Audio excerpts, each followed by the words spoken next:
ইমামে আজম আবু হানিফা জন্মগ্রহণ করে আল্লাহ তাবারক ওয়া তাআলা সেই ইমামে আজমের দ্বারা দ্বীনকে লিখিত করেছেন ইসলামের জন্যে, মুসলমানের জন্যে। ইমামে আজম আবু হানিফা কোরআন এবং হাদিস থেকে 13 লক্ষ মাসালা বের করে লিপিবদ্ধ করেছেন।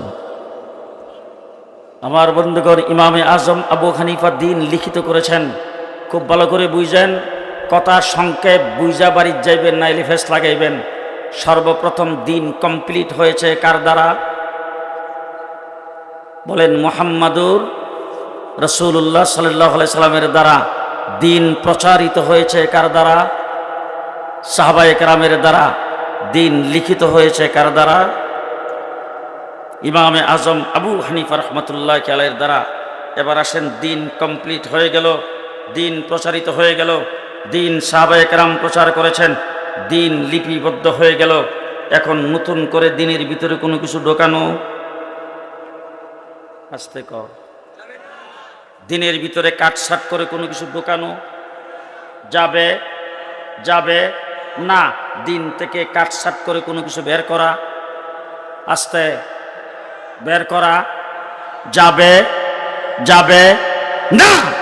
বাংলাদেশ 56,000 বর্গ মাইল 1971 সনে পাকিস্তানিদের জুলুম আর অত্যাচারের বিরুদ্ধে 7.5 কোটি বাঙালি অস্ত্র ধারণ করে 9 মাস রক্তক্ষয়ী যুদ্ধের পরে দেশ যখন স্বাধীন হয়েছে, পাকিস্তান হানাদার বাহিনী যখন আত্মসমর্পণ করেছে, মুক্তিযোদ্ধাদের কাজ যখন শেষ হয়েছে, দেশের স্বাধীনতার লাল সবুজ পতাকা যখন পথ করে উঠতে শুরু করেছেন, তখন আমরা রেডিও টেলিভিশনে ঘোষণা শুনেছি, মুক্তিযুদ্ধ যারা করেছ, যুদ্ধ শেষ হয়েছে, যার কাছে যে অস্ত্র আছে অস্ত্র তোমরা জমা দিয়ে দাও। মুক্তিযোদ্ধারা অস্ত্র জমা দিয়ে ফেলেছেন। এখন 56,000 বর্গ মাইল স্বাধীন রাষ্ট্র, সেই রাষ্ট্রের ভিতরে বর্ডার দিয়া যদি অবাধে অবৈধ জিনিসপত্র ঢুকতে থাকে, দেশের জন্য ক্ষতি না লাভ? বলেন। আর বাংলাদেশের সার, বাংলাদেশের ইলিশ মাছ, বাংলাদেশের পেঁয়াজ রসুন, বাংলাদেশের মূল্যবান জিনিসপত্র বর্ডার দিয়া যদি ফাঁস হইতে থাকে, দেশের জন্য লাভ না ক্ষতি? মুক্তিযুদ্ধ শেষ, মুক্তিযুদ্ধের অস্ত্র জমা দিয়ে ফেলেছেন। এখন দেশের ভিতরে কিছু ঢুকলেও দেশের জন্য ক্ষতি, দেশ থেকে কিছু বের হয়ে গেলেও দেশের জন্য ক্ষতি। এখন দেশের পাহারাদারের দরকার। গণপ্রজাতন্ত্রী বাংলাদেশ সরকার দেশের জন্য পাহারাদার নিয়োগ করেছেন। পুলিশ দেশের পাহারাদার নিয়োগ করেছেন। বিডিআর দেশের পাহারাদার নিয়োগ করেছেন। আর্মি, সেনাবাহিনী, নৌবাহিনী, বিমান বাহিনী, তারা দেশের পাহারাদার। কেউ যদি বাহির থেকে আক্রমণ করতে চায়, সেনাবাহিনী পাহারা দেবে।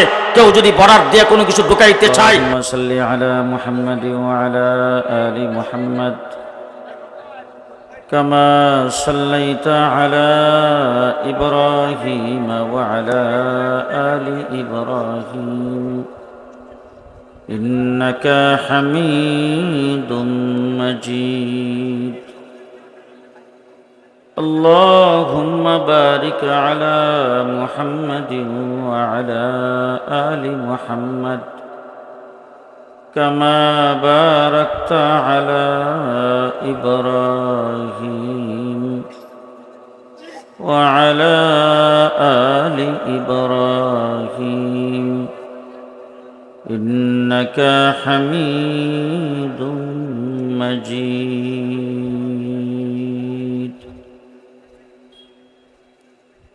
الحمد لله وحده والصلاة والسلام على من لا نبي بعده.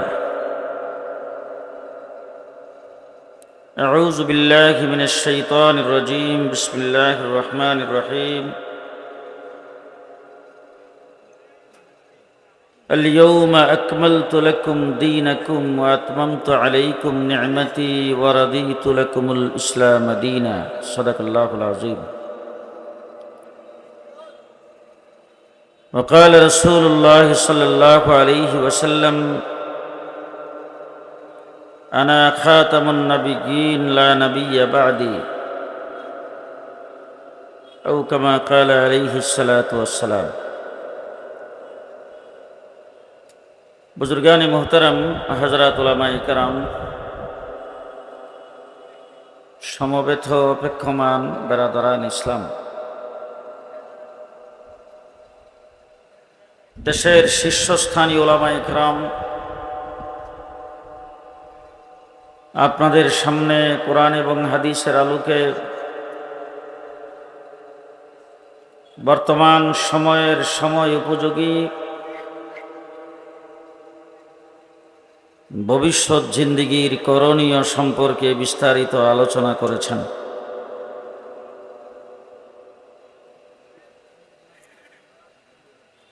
বাংলাদেশ পৃথিবীর মানচিত্রে দ্বিতীয় বৃহত্তম মুসলিম দেশ। এদেশের মানুষ সবচাইতে বেশি ধর্মপ্রাণ।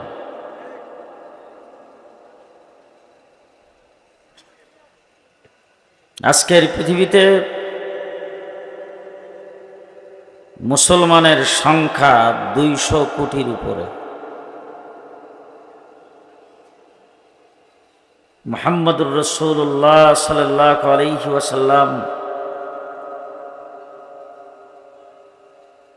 যখন এই দ্বীনের দাওয়াত শুরু করেছেন,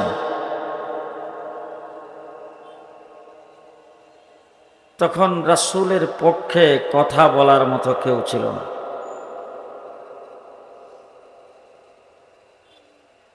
সর্বপ্রথম যেদিন রাসূল নিজের আপনজনদেরকে ডেকে দাওয়াত পেশ করেছেন, নিজের আপন চাচা রাসূলের গায়ে পাথর মেরেছে।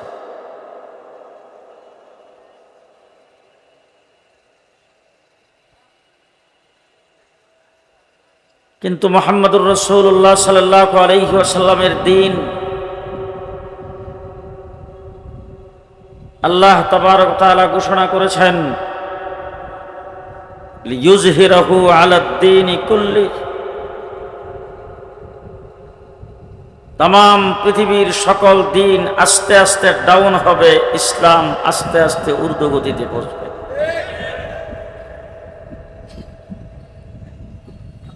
রাসূলুল্লাহ সাল্লাল্লাহু আলাইহি ওয়াসাল্লাম 13টা বছর পর্যন্ত মক্কা নগরীতে নির্যাতিত হয়েছেন।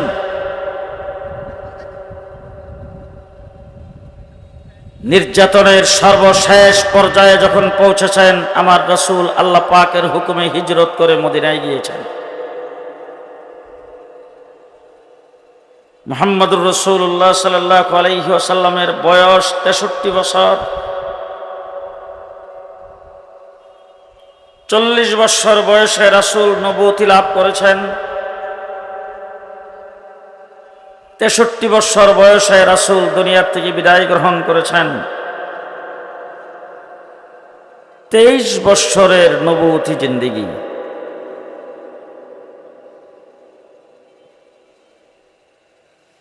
এক 1,24,000 পয়গম্বর আল্লাহ পাক দুনিয়াতে প্রেরণ করেছেন।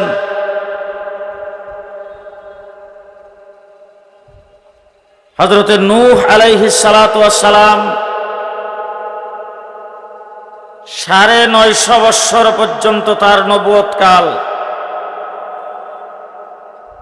950 বছরে উম্মতের সংখ্যা মাত্র 80 জন। কয়জন? আমি কি কবরস্থানে কথা বলতেছি না জিন্দা মানুষের সামনে? আপনারা সবাই জিন্দা আছেন তো? আপনারা জিন্দা আছেন যেটা আমি বুঝবো কিভাবে? মধ্যে মধ্যে বুঝায়েন। 950 বৎসরে উম্মতের সংখ্যা 80 জন। মুহাম্মদুর রাসূলুল্লাহ সাল্লাল্লাহু আলাইহি ওয়াসাল্লাম 13 বৎসরের ইতিহাস হলো নির্যাতনের ইতিহাস। হিজরত করে রাসূল মদিনায় যাওয়ার পরে পরের বৎসর আবু জাহেল মদিনা আক্রমণ করার জন্য গিয়েছেন। বদর প্রান্তরে যুদ্ধ হয়েছে, সেখানে মুসলমানের সংখ্যা 313। এক বৎসর পরে উহুদের যুদ্ধে মুসলমানের সংখ্যা 750। ষষ্ঠ হিজরিতে মুহাম্মদুর রাসূলুল্লাহ সাল্লাল্লাহু আলাইহি ওয়াসাল্লাম মক্কা নগরীতে উমরা করতে যাইতেছিলেন। হুদাইবিয়া নামক জায়গায় রাসূলকে বাধা দেওয়া হয়েছে। সেখান থেকে রাসূল সুলে করে আল্লাহর নবী উমরা না করে ফেরত এসেছেন। সেখানে মুসলমানের সংখ্যা 1400। এর মাত্র 2 বছর পরে 8ম হিজরিতে ফতে মক্কা হয়েছে। মুসলমানের সংখ্যা 10,000। এর মাত্র 2 বছর পরে আরফার ময়দানে রাসূল হাজির হয়েছে। মুসলমানের সংখ্যা হয়েছে 1.25 লক্ষ। 1.25 লক্ষ মুসলমান আরফার ময়দানে। আল্লাহ পাক কোরআন শরীফের আয়াত নাযিল করেছেন, আল ইয়াউমা আকমালতু লাকুম দীনাকুম। আজকের এই দিনে তোমাদের দিনকে তোমাদের জন্য অল কমপ্লিট করে দিলাম। কেমন করে কমপ্লিট? আমার আল্লাহ পাক মুহাম্মদুর রাসূলুল্লাহ সাল্লাল্লাহু আলাইহি ওয়াসাল্লামকে বুঝাইতে চাচ্ছেন, ও আমার হাবিব, আমি হইলাম রব্বুল আলামিন, আপনি হইলেন রাহমাতুল লিল আলামিন। আমি রব্বুল আলামিনের প্রতিনিধি নবী। নবী আমি আল্লাহ পাক আমার প্রতিনিধি হিসাবে দুনিয়াতে প্রেরণ করেছি 1.25 লাখ। আপনি রাহমাতুল লিল আলামিন, আপনার প্রতিনিধি সাহাবীর সংখ্যা 1.25 লাখ। আল্লাহর প্রতিনিধি নবী সংখ্যা কত? নবীর প্রতিনিধি সাহাবী সংখ্যা কত? 1.25 লাখ। আজকের দিনে দিন ইসলামকে কমপ্লিট করে দিলাম। মুহাম্মদুর রাসূলুল্লাহ সাল্লাল্লাহু আলাইহি ওয়াসাল্লামের আগে পৃথিবীতে আল্লাহ পাক 1,24,000 পয়গম্বর, 1.25 লাখ নবী দুনিয়াতে প্রেরণ করেছেন। নবীদেরকে আল্লাহ পাক রূহের জগতে আহ্বান করে সেই জায়গায় নবীদের কাছ থেকে অঙ্গীকার নিয়েছেন। নবীদের অঙ্গীকারে আল্লাহ তাবারক ওয়া তাআলা কোরআন শরীফের ভিতরে বলেছেন, লামা আতাইতুকুম মিন কিতাবি ওয়া হিকমা। উলামায়ে কেরাম, মাদ্রাসার ছাত্ররা যারা আছে তারা ভালো বুঝবে। লামা আতাইতুকুম মিন কিতাবি ওয়া হিকমা, আদম থেকে ঈসা পর্যন্ত যত নবী দুনিয়াতে আগমন করেছেন তাদের সম্পর্কে আল্লাহ পাক বলেছেন মিন কিতাবি ওয়া হিকমা, কিতাব এবং হিকমত থেকে কিছু কিছু তোমাদের এক একজনকে দেওয়া হবে। আমার নবীর পালা যখন আসছে আল্লাহ পাক ঘোষণা করেছেন, ইন্না আতাইনাকাল কাউসার। ও নবী, অতীতে সমস্ত নবীদেরকে আমি আল্লাহ পাক কিছু কিছু করে দিয়ে আসছি। আপনার পালা যখন আসছে আমার খাজিনার অপরন্ত ভাণ্ডার আপনাকে দান করেছি। মুহাম্মদুর রাসূলুল্লাহ সাল্লাল্লাহু আলাইহি ওয়াসাল্লামের পালা যখন আসছে আল্লাহ পাক বলেন, অতীত নবীদেরকে কিছু কিছু করে দিয়েছিলাম, আপনার মাধ্যমে অল কমপ্লিট করে দিলাম। দিন কমপ্লিট করেছেন আল্লাহ পাক মুহাম্মদুর রাসূলুল্লাহ সাল্লাল্লাহু আলাইহি সাল্লামের মাধ্যমে। মনে থাকবে, দিন কমপ্লিট হয়েছে মুহাম্মদুর রাসূলুল্লাহ সাল্লাল্লাহু আলাইহি সাল্লামের মাধ্যমে। কথা মনে থাকবে? কথা বুঝতেছেন? দিন কমপ্লিট হয়েছে কার দ্বারা? মুহাম্মদুর রাসূলুল্লাহ সাল্লাল্লাহু আলাইহি সাল্লামের মাধ্যমে দিন কমপ্লিট হওয়ার পরে আমার রাসূল আরফার ময়দানে সাহাবায়ে কেরামের সামনে ভাষণ দিয়েছেন। সাহাবায়ে কেরামকে বলেছেন, ও সাহাবীরা, দিন আল্লাহ পাক আমাকে দিয়েছেন কমপ্লিট দিন আমি কি তোমাদের কাছে পৌঁছাইছি? সাহাবায়ে কেরাম সকলে সাক্ষী দিয়েছেন, হ্যাঁ, দিনের যাবতীয় বিষয় আমাদের কাছে পৌঁছায়ছেন। রাসূল বলেছেন, বাল্লিগু আন্নী ওয়ালাউ আয়া, দিনের একটা আয়াত যদি তোমাদের কাছে পৌঁছে থাকে তাইলে সেটা পরবর্তী মানুষের কাছে পৌঁছে দেওয়ার দায়িত্ব তোমাদের। মুহাম্মদুর রাসূলুল্লাহ সাল্লাল্লাহু আলাইহি সাল্লাম কমপ্লিট দিন আল্লাহর কাছ থেকে নেওয়ার পরে আল্লাহর হাবিব সাহাবায়ে কেরামকে দিন মানুষের কাছে পৌঁছে দেওয়ার দায়িত্ব দিয়েছেন। সাহাবায়ে কেরাম সেই দিন নিয়ে প্রচার করতে শুরু করেছেন। সেই আরফার ময়দান থেকে দূর দিছেন, চীন পর্যন্ত আসছেন বাংলাদেশের উপর দিয়া। সোয়া লক্ষ সাহাবী গোটা পৃথিবীর আনাচে কানাচে ছড়িয়ে পড়েছেন। মক্কা মদিনায় অর্থাৎ আরব জাহানে খোঁজখবর নিয়ে ইতিহাস সাক্ষ্য দিয়েছে মাত্র 10,000 সাহাবীর কবর সেখানে পাওয়া যায়, আর বাকি 1,15,000 বা 14,000 সাহাবী গোটা পৃথিবীতে দিন প্রচারের জন্য চলে গেছেন। এক নম্বর কথা, দিন কমপ্লিট হয়েছে নবী মুহাম্মদুর রাসূলুল্লাহ সাল্লাল্লাহু আলাইহি ওয়াসাল্লামের মাধ্যমে, দিন প্রচারিত হয়েছে সাহাবায়ে কেরামের মাধ্যমে। এবার আসুন খুব ভালো করে বুঝবেন, দিন আল্লাহ পাক মুহাম্মদুর রাসূলুল্লাহকে দিয়েছেন জিবরাইল আমিনের মাধ্যমে মুখস্থ। জিবরাইল আমিন কোরআন শরীফ লিখিতভাবে নিয়ে আসেন নাই। জিবরাইল আমিন রাসূলের কাছে কোনো হুকুম আকাম লিখিতভাবে নিয়ে আসেন নাই। দিন মুখস্থ রাসূলকে দিয়েছেন। হুজুর আকরাম সাল্লাল্লাহু আলাইহি সাল্লাম দিনকে মুখস্থ রাখতে যাইয়া, আল্লাহর নবী কোরআনে কারীমকে মুখস্থ করতে যাইয়া জিহ্বাটাকে সামান্য একটু নাড়া দিয়েছেন। আমার আল্লাহ পাকের এইটুক সহ্য হয় নাই। আল্লাহ তাবারক ওয়া তাআলা রাসূলকে ডাক দিয়ে বলেছেন, লা তুহাররিক বিহি লিসানাকা লিতা'জালা বিহি ইন্না আলাইনা জামাহু ওয়া কুরআনা। আপনার জিহ্বা নাড়তে হবে না, মুখস্থ রাখার জন্য কোনো চেষ্টা তদবির আপনার করা লাগবে না।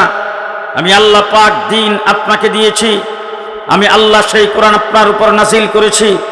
আপনার সিনার ভিতরে 30 পারা কোরআন জমা করার দায়িত্ব আমি আল্লাহ গ্রহণ করেছি। সাহাবায়ে হুজুর আকরাম সাল্লাল্লাহু আলাইহি সাল্লামকে দিন আল্লাহ পাক দিয়েছেন, কোরআন আল্লাহ পাক দিয়েছেন মুখস্থ। রাসূল সাহাবায়ে কেরামকে দিয়েছেন মুখস্থ। সাহাবায়ে কেরাম দিন নিয়ে প্রচার শুরু করেছেন মুখস্থ। আল্লাহ রাব্বুল আলামিন দেখলেন দ্বীনের মাসলা মাসাইল, দ্বীনের যাবতীয় সবকিছু লিখিত হওয়া দরকার। আল্লাহ তাবারক ওয়া তাআলা সাহাবায়ে কেরামের পরে তাবিঈনের যুগে ইমামে আজম আবু হানিফা রাহমাতুল্লাহি আলাইহিকে জন্ম দিয়েছেন। ইমামে আজম আবু হানিফার মাধ্যমে সেই দ্বীন করেছেন লিখিত। ইমামে আজম আবু হানিফা রাহমাতুল্লাহি আলাইহি যিনি যেখানে জন্মগ্রহণ করেছেন সেই জায়গার নাম হলো কুফা। খুব ভালো করে মনে রাখবেন, মুহাম্মদুর রাসূলুল্লাহ সাল্লাল্লাহু আলাইহি ওয়াসাল্লাম বলেছেন, আনা মদিনাতুল ইলমি আলিয়ু বাবুহা। আমি হইলাম এলেমের শহর, আলী হইল সেই এলেমের দরজা। এবার আসেন দেখি, একটা ঘর যখন মানুষ তৈরি করে, ঘরের দরজা সর্বপ্রথম লাগায় না। ঘরের দরজা তখনই লাগে যেই ঘরের দেওয়াল হয়, যেই ঘরের ফাউন্ডেশন হয়, যেই ঘরের ছাদ হয়। এবার এই হাদিসের মর্ম যদি চিন্তা করেন তাহলে বের হয়ে আসবে, আমার রাসূল সাল্লাল্লাহু আলাইহি ওয়াসাল্লাম বলেছেন, আমি হইলাম এলেমের শহর, সেই এলেমের ফাউন্ডেশন হযরত আবু বকর সিদ্দিক। আমি হইলাম এলেমের শহর, সেই এলেমের দেওয়াল হলো হযরত ওমর ইবনুল খাত্তাব। আমি হইলাম এলেমের শহর, সেই এলেমের ছাদ হলো হযরত উসমান। আমি এলেমের শহর, সেই এলেমের দরজা হলো হযরত আলী। মুহাম্মদুর রাসূলুল্লাহ সাল্লাল্লাহু আলাইহি ওয়াসাল্লাম যখন ইন্তেকাল করেছেন, দ্বীনের ফাউন্ডেশন, কোরআনের ফাউন্ডেশন, এলেমের ফাউন্ডেশন হযরত আবু বকর সিদ্দিক আমিরুল মুমিনিন খলিফাতুল মুসলিমিন হয়েছেন। রাষ্ট্র মদিনার থেকে চালিয়েছেন, ইমামতি মসজিদ নববীতে করেছেন, আল্লাহর নবীর মেহরাবার মুসল্লাই করেছেন। আবু বকর সিদ্দিক ইন্তেকাল করেছেন, দ্বিতীয় খলিফা হযরত ওমর ইবনুল খাত্তাব ইমামতি করেছেন মদিনায়, রাষ্ট্র পরিচালনা করেছেন মদিনায়, যাবতীয় সবকিছু করেছেন মদিনায়, শাহাদাত বরণ করেছেন মদিনায়, দাফন করা হয়েছে আল্লাহর নবীর রওজার মুবারকে মদিনায়। 3 নম্বর খলিফা হযরত উসমান, তিনিও রাষ্ট্রপ্রধান হওয়ার পরে ইমামতি করেছেন মদিনায়, রাষ্ট্র পরিচালনা করেছেন মদিনায়, শাহাদাত বরণ করেছেন মদিনায়, দাফন করা হয়েছে জান্নাতুল বাকিতে মদিনায়। আলী ও বাবুহা, হযরত আলী 4র্থ খলিফা খেলাফতের দায়িত্ব গ্রহণ করার পরে তিনি যাইয়া এলেমের দরজা খুলছেন কুফায়। কথা আমার মনে হয় বুঝাইতে পারতেছি না, কথা বুঝতেছেন? 4র্থ খলিফা রাষ্ট্র পরিচালনা করছেন কোনখান থেকে? কুফায়। কোন জায়গায়? কুফায়। কুফায় হলো ইরাক। কুফায় আইসা রাষ্ট্র পরিচালনা করেছেন, সৈন্য পরিচালনা করেছেন, সেখানে ইমামতি করেছেন কুফায়, মাদ্রাসা কায়েম করেছেন কুফায়, আলী শাহাদাত বরণ করেছেন কুফায়, আলীকে দাফন করা হয়েছে কুফায়। আলী রাদিয়াল্লাহু তাআলা আনহু এলেমের দরজা তিনি যেখানে খুলেছেন, যেখানে তিনি শাহাদাত বরণ করেছেন, সেই জায়গায় ইমামে আজম আবু হানিফা জন্মগ্রহণ করেছেন। ইমামে আজম আবু হানিফা জন্মগ্রহণ করে আল্লাহ তাবারক ওয়া তাআলা সেই ইমামে আজমের দ্বারা দিনকে লিখিত করেছেন ইসলামের জন্যে, মুসলমানের জন্যে। ইমামে আজম আবু হানিফা কোরআন এবং হাদিস থেকে 13 লক্ষ মাসালা বের করে লিপিবদ্ধ করেছেন। আমার বন্ধুগণ, ইমামে আজম আবু হানিফা দিন লিখিত করেছেন। খুব ভালো করে বুঝেন, কথা সংক্ষেপ বুঝা বাড়ির যাইবেন, নাইলে ফেস লাগাইবেন। সর্বপ্রথম দিন কমপ্লিট হয়েছে কার দ্বারা? বলেন, মুহাম্মাদুর রাসূলুল্লাহ সাল্লাল্লাহু আলাইহি সাল্লামের দ্বারা। দিন প্রচারিত হয়েছে কার দ্বারা? সাহাবায়ে কেরামের দ্বারা। দিন লিখিত হয়েছে কার দ্বারা? ইমামে আজম আবু হানিফা রহমতুল্লাহ আলাইহির দ্বারা। এবার আসেন, দিন কমপ্লিট হয়ে গেল, দিন প্রচারিত হয়ে গেল, দিন সাহাবায়ে কেরাম প্রচার করেছেন, দিন লিপিবদ্ধ হয়ে গেল। এখন নতুন করে দিনের ভিতরে কোনো কিছু ঢোকানো,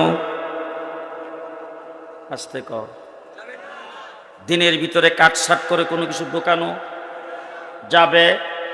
যাবে না। দিন থেকে কাটছাট করে কোনো কিছু বের করা, আস্তে বের করা যাবে? যাবে না। বাংলাদেশ 56,000 বর্গমাইল 1971 সনে পাকিস্তানিদের জুলুম আর অত্যাচারের বিরুদ্ধে 7.5 কোটি বাঙালি অস্ত্র ধারণ করে 9 মাস রক্তক্ষয়ী যুদ্ধের পরে দেশ যখন স্বাধীন হয়েছে, পাকিস্তান হানাদার বাহিনী যখন আত্মসমর্পণ করেছে, মুক্তিযোদ্ধাদের কাজ যখন শেষ হয়েছে, দেশের স্বাধীনতার লাল সবুজ পতাকা যখন পথ করে উঠতে শুরু করেছেন, তখন আমরা রেডিও টেলিভিশনে ঘোষণা শুনেছি, মুক্তিযুদ্ধ যারা করেছ, যুদ্ধ শেষ হয়েছে, যার কাছে যে অস্ত্র আছে অস্ত্র তোমরা জমা দিয়ে দাও। মুক্তিযোদ্ধারা অস্ত্র জমা দিয়ে ফেলেছেন। এখন 56,000 বর্গমাইল স্বাধীন রাষ্ট্র, সেই রাষ্ট্রের ভিতরে বর্ডার দিয়া যদি অবাধে অবৈধ জিনিসপত্র ঢুকতে থাকে, দেশের জন্য ক্ষতি না লাভ? বলেন। আর বাংলাদেশের সার, বাংলাদেশের ইলিশ মাছ, বাংলাদেশের পেঁয়াজ রসুন, বাংলাদেশের মূল্যবান জিনিসপত্র বর্ডার দিয়া যদি ফাঁস হইতে থাকে, দেশের জন্য লাভ না ক্ষতি? মুক্তিযুদ্ধ শেষ, মুক্তিযুদ্ধরা অস্ত্র জমা দিয়ে ফেলেছেন। এখন দেশের ভিতরে কিছু ঢুকলেও দেশের জন্য ক্ষতি, দেশ থেকে কিছু বের হয়ে গেলেও দেশের জন্য ক্ষতি। এখন দেশের পাহারাদারের দরকার। গণপ্রজাতন্ত্রী বাংলাদেশ সরকার দেশের জন্য পাহারাদার নিয়োগ করেছেন। পুলিশ দেশের পাহারাদার নিয়োগ করেছেন, বিডিআর দেশের পাহারাদার নিয়োগ করেছেন, আর্মি, সেনাবাহিনী, নৌবাহিনী, বিমান বাহিনী, তারা দেশের পাহারাদার। কেউ যদি বাহির থেকে আক্রমণ করতে চায়, সেনাবাহিনী পাহারা দেবে। কেউ যদি বর্ডার দিয়ে কোনো কিছু ঢুকাইতে চায়, পাহারা দিবে বিডিআর। কেউ যদি দেশের ভিতরে কোনো আকারের সৃষ্টি করতে চায়, পাহারা দিবে পুলিশ। ঠিক তেমনি করে ইসলাম যখন পরিপূর্ণতা লাভ করেছেন, কমপ্লিট যখন হয়েছে, সেই কমপ্লিট দিন যখন প্রচারিত হয়েছে, সেই দিন যখন লিপিবদ্ধ হয়েছে, দিনের ভিতরে কেউ কোনো কিছু ঢুকাইতে পারবে না, দিন থেকে কেউ কোনো কিছু বের করতে পারবে না। এই জন্য বর্তমানে 4র্থ পর্যায়ে দিনের পাহারাদারি দরকার। সেই পাহারাদার হিসাবে আল্লাহ পাক বর্তমান আসমানের নিচের জমিনের উপরে উলামায়ে দেওবন্দকে দায়িত্ব গ্রহণ দিয়েছেন। উলামায়ে দেওবন্দ দ্বীন ইসলামের পাহারাদার। আমরা দ্বীন ইসলামের ডাইনে বামে তাকে দেখবেন, কেউ যদি কথা না কয় মনে করবেন হে অন্য দলের লোক। আমরা দ্বীন ইসলামের কন্ট্রাক্টর না কি? দ্বীন ইসলামের পাহারাদার। ভিতরে কেউ ঢুকাইতে চাইলো আমরা পাহারা দেই, বের করতে চাইলো জি। দৃষ্টান্ত স্বরূপ বলতে চাই, মুহাম্মদুর রাসূলুল্লাহ সাল্লাল্লাহু আলাইহি ওয়াসাল্লাম নামাজ কয় ওয়াক্ত পড়তেন? জামাতের সাথে না জামাত ছাড়া? আজান তো কোনোদিন হয় নাই। রাসূলের যুগে কি আজান হইতো? মুয়াজ্জিন কে ছিল? হযরতে বেলাল মুয়াজ্জিন ছিলেন। মুয়াজ্জিন আজান দিতেন, রাসূলের সামনে আজান দিয়েছেন, মসজিদে নববীতে আজান দিয়েছেন, আল্লাহু আকবার বলে আজান শুরু করেছেন, লা ইলাহা ইল্লাল্লাহ বলে শেষ করেছেন, আজান কমপ্লিট। এখন কোন ব্যক্তি আইসা আজানের আগে পরে যদি সালাতু সালাম ঢুকাইতে চায়, আমরা পাহারাদার, আমরা পাহারাদার। কথা ভালো করে বুঝবেন, আমরা পাহারাদার মুহাম্মদুর রাসূলুল্লাহ সাল্লাল্লাহু আলাইহি ওয়াসাল্লাম বলেছেন, আলাইকুম বিসুন্নতি ওয়া সুন্নাতিল খুলাফায়ে রাশিদিন আল মাহদিয়্যিন। উম্মত ভালো করে শুনে রাখো, 23 বৎসরের নবুয়তি জিন্দেগিতে ইসলামের ব্যাপারে যাবতীয় সিদ্ধান্ত আমি যা উম্মতের জন্য দিয়ে গেলাম, সেইগুলি উম্মত যেমন করে পালন করবে। আমি দুনিয়ার থেকে চলে যাওয়ার পরে খোলাফায়ে রাশিদিন নিয়োগ করে গেলাম, খলিফা নিয়োগ করে গেলাম। আমার খোলাফায়ে রাশিদিন দ্বীন ইসলামের ব্যাপারে যে সিদ্ধান্ত দেবে, এই সিদ্ধান্ত আমারটা মানা জীবন ফরজ উম্মতের জন্য, খোলাফায়ে রাশিদিনেরটাও মানা তেমন ফরজ। ঠিক না ঠিক? তাইলে জুমার নামাজের আজান কয়টা? জুমার নামাজের আজান দুইটা না একটা? আরো জোরে, দুইটা। এখন কোন ব্যক্তি আইসা যদি একটা আজানকে চুরি কইরা আরেকটারে রাখতে চায়, আমরা পাহারাদার, কথা কয় না। যদি একটা আজানকে বাদ দিয়ে আরেকটা রাখতে চায়, আমরা পাহারাদার।